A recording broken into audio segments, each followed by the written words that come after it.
समय। कहते हैं समय से पूर्व कुछ नहीं होता, हर बात का एक समय होता है। समय से पूर्व न सूर्योदय होता है न सूर्यास्त होता है। समय से पूर्व पौधों में न पुष्प खिलते हैं न फल। किंतु एक बात सोचिए, यदि वर्षा आने से पूर्व किसान भूमि न जोते, वो बीज ही ना पिरोए, तो क्या फसल उगेगी? यदि योद्धा युद्ध से पूर्व अपने शस्त्र ही ना परखे, तो वो युद्ध कैसे लड़ेगा?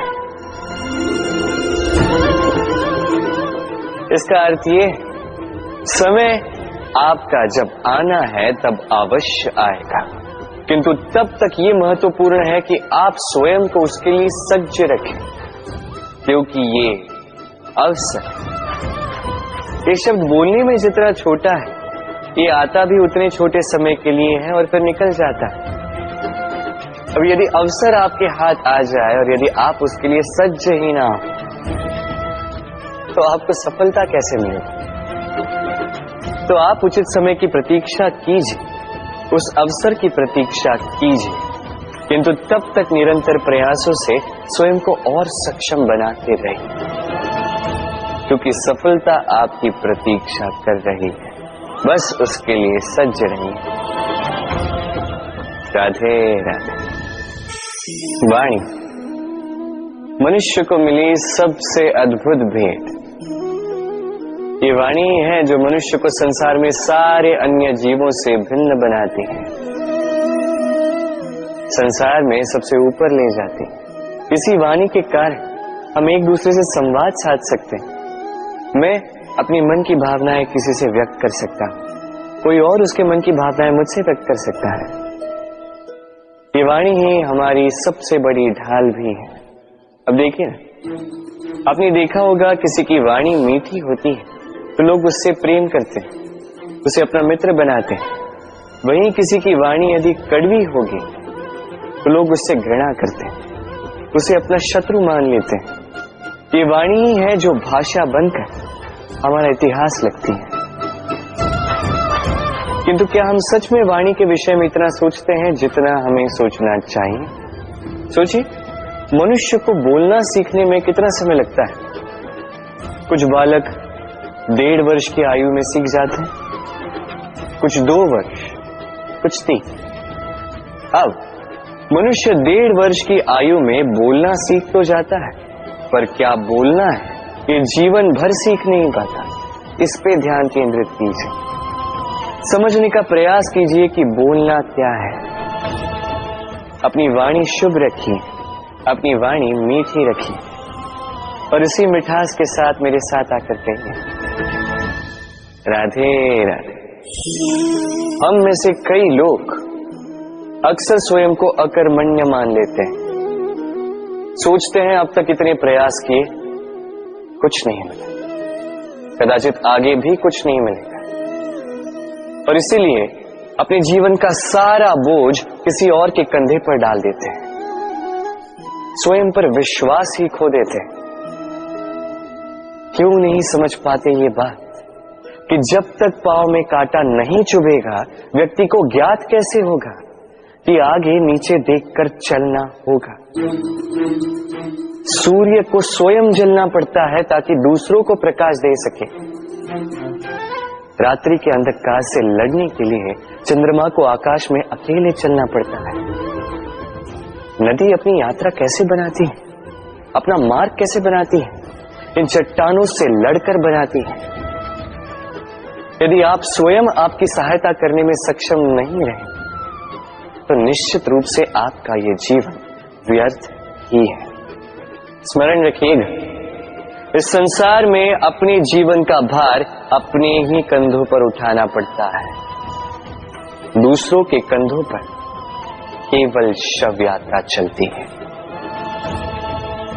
और इस संसार में जीवित वही है जो आत्मनिर्भर है।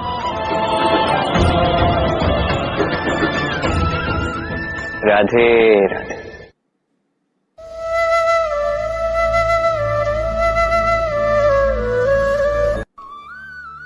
उदासीनता हृदय का ऐसा भाव है जहां हमें किसी बात में रुचि नहीं रहती। हम कोई कार्य करने के लिए उत्साहित नहीं होते। उदासीनता जब एक सीमा से बढ़ जाती है तो मन का रोग बन जाती है। मनुष्य जीवन से अधिक मृत्यु को पसंद करने लगता है।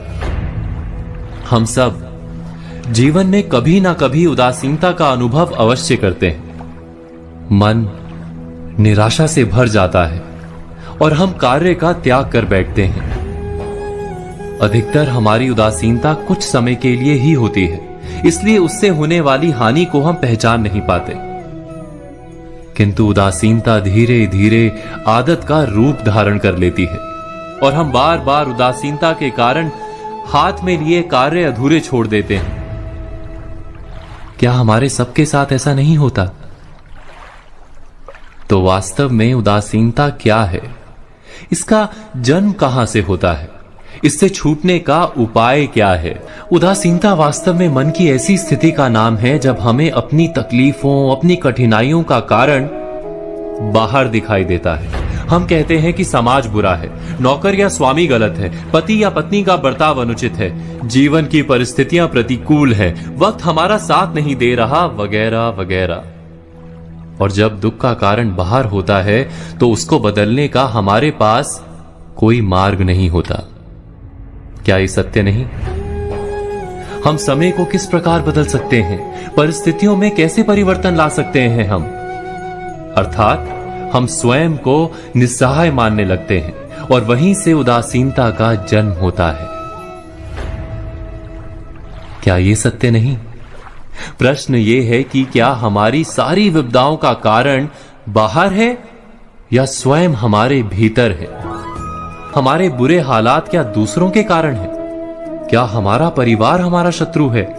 क्या समाज दुश्मन है? या हमारी परिस्थितियां हम स्वयं निर्मित करते हैं? विचार कीजिए, पतझड़ में पत्ते गिरा देने वाली ठंड क्या वृक्ष के साथ दुश्मनी कर रही है? नहीं, ऋतु चक्र तो अपना कार्य करता है। उसे पेड़ के साथ ना दुश्मनी है ना दोस्ती। ऋतु चक्र के अनुकूल हो जाना वृक्ष का कर्तव्य है। ठीक वैसे ही समाज कभी किसी व्यक्ति का ना मित्र होता है ना शत्रु। समाज को जिससे लाभ मिलता है, समाज उसका मित्र बन जाता है। अर्थात समाज प्रतिकूल तब बनता है जब हम समाज के प्रतिकूल बनते हैं। वैसा ही व्यक्तियों के बीच में भी होता है। हम जिसे प्रेम करते हैं वो हमें प्रेम देता है, हम जिसे लाभ देते हैं वो हमें लाभ देता है। हमारे हालात बदलने के लिए हमें स्वयं अपने आप में परिवर्तन करना पड़ता है। इतना समझ लेने पर स्वयं में परिवर्तन करना कठिन नहीं। अर्थात जीवन में उदासीनता का कोई कारण ही नहीं, केवल अपने आप में परिवर्तन करना पर्याप्त है। अवश्य विचार कीजिएगा, चिंतन कीजिएगा, मनन कीजिएगा।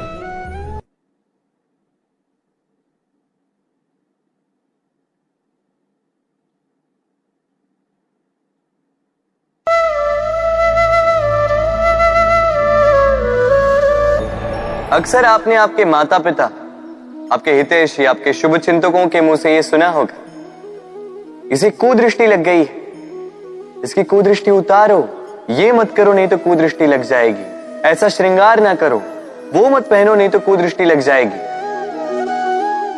और कुछ तो इस कुदृष्टि का उपचार भी कर लेते हैं। मिर्च का धुआं जलाते हैं, तेल की बाती से कुदृष्टि उतारते हैं, काला टीका लगाते हैं, क्या क्या करते हैं। उचित है, किंतु मैं कुदृष्टि को नहीं मानता। मैं मानता हूं कि यदि आपका मन अच्छा हो तो कोई भी कुदृष्टि आपको किसी भी प्रकार से हानि नहीं पहुंचा सकती। आंधियां भी केवल उन्हीं घरों में धूल भर पाती है जिन घरों में खिड़कियों के पर्दे दुर्बल होते। बवंडर भी केवल उन्हीं दीवारों को गिरा पाते हैं जो नींव से कमजोर होते हैं। और आपके व्यक्तित्व की नींव है आपकी सोच, आपका दृष्टिकोण। एक ही स्थिति, एक ही स्थान, एक ही घटना को आप सकारात्मक रूप में भी ले सकते हैं, नकारात्मक रूप में भी ले सकते हैं। निर्णय आपका है। इस संसार को जैसा सोचोगे वैसा ही पाओगे। इसलिए स्मरण रखिएगा, अपनी दृष्टि नहीं, अपना दृष्टिकोण संभालिए। क्योंकि जैसा कहा गया है, इस संसार में बुरी दृष्टि का उपचार तो है, बुरे दृष्टिकोण का नहीं। तो प्रेम से बोलो, राधे राधे।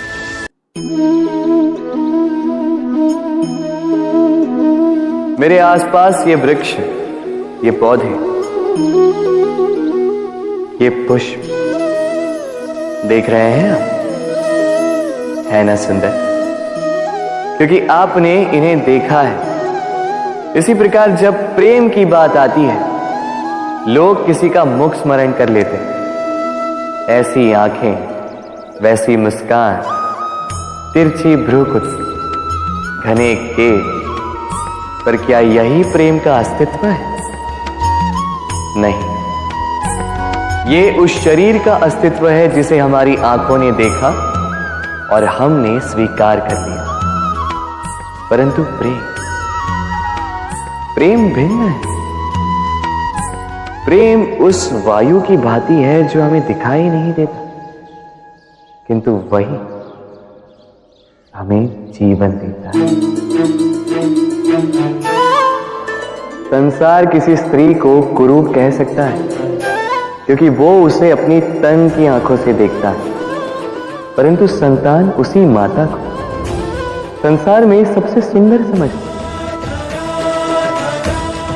क्योंकि वो भाव से जुड़े। तन की आंखों से देखोगे तो वैसे भी पहचान नहीं पाओगे जैसे राधा मुझे पहचान नहीं पाई। इसलिए यदि प्रेम को समझना है तो मन की आंखें खोलो और प्रेम से कहो, राधे राधे। मनुष्य के जीवन का चालक है भय। मनुष्य सदा ही भय का कारण ढूंढ लेता है। जीवन में जिन मार्गों का हम चुनाव करते हैं, वो चुनाव भी हम भय के कारण ही लेते हैं। किंतु क्या ये भय वास्तविक होता है? विचार कीजिए।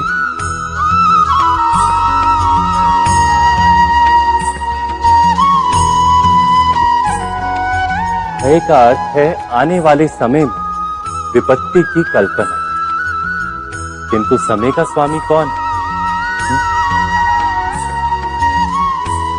ना तो हम समय के स्वामी हैं, ना हमारे शत्रु या प्रतिस्पर्धी। समय तो ईश्वर के अधीन चलता है। तो क्या यदि कोई आपको हानि पहुंचाने के लिए केवल योजना बनाता है, वो वास्तव में आपको हानि पहुंचा सकता है? नहीं। किंतु भय से भरा हुआ हृदय हमें अधिक हानि पहुंचाता है। क्या ये सत्य नहीं?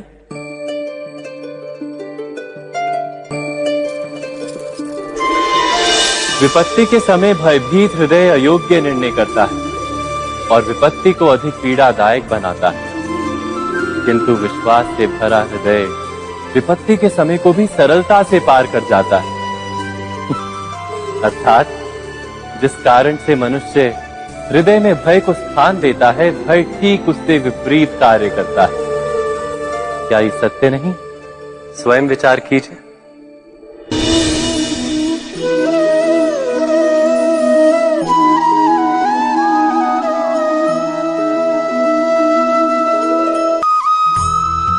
जीवन में आने वाले संघर्षों के लिए जब मनुष्य स्वयं को योग्य नहीं मानता, जब उसे अपने ही बल पर विश्वास नहीं रहता, तब वो सद्गुणों को त्याग कर दुर्गुणों को अपनाता है।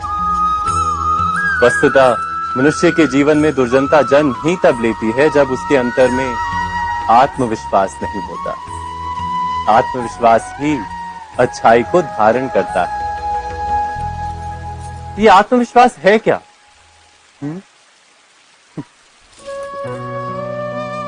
जब मनुष्य ये मानता है कि जीवन का संघर्ष उसे दुर्बल बनाता है, तो उसे अपने ऊपर विश्वास नहीं रहता। वो संघर्ष के पार जाने के बदले संघर्ष से छूटने के उपाय ढूंढने लगता है।